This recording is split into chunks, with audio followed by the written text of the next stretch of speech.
Productions. Outstanding.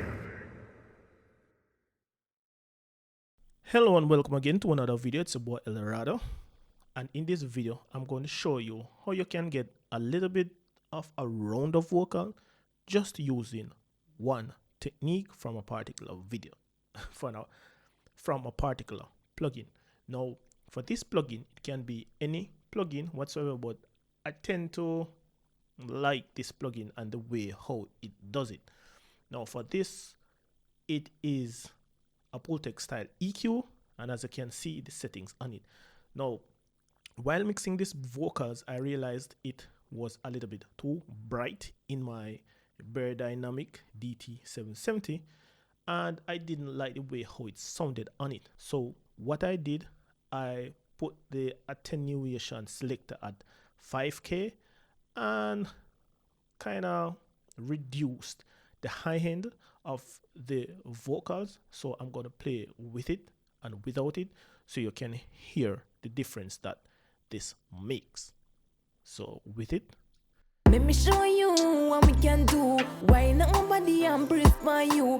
Give me a chance, see me and you. without it, Let me show you what we can do. Why not nobody and breathe for you? Give me a chance, see me. now I'm going to play it and select it on and off. Let me show you what we can do. Why not nobody and breathe for you? Give me a chance, see me and you. Make me get wild and loose for you. Let me show you what we can do. Why not nobody and breathe for you? Now you can hear the vocals without that super sizzling high end, and it is a little bit more rounder and more pleasant to listen to. Now a lot of times you will see videos saying to boost here and there, in which that is good, but for modern music it is more rounder.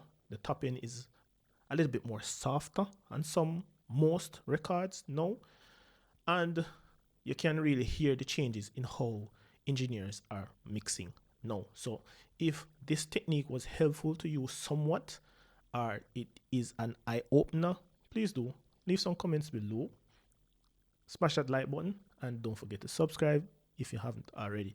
So without further ado, it's a boy Eldoh. Peace out.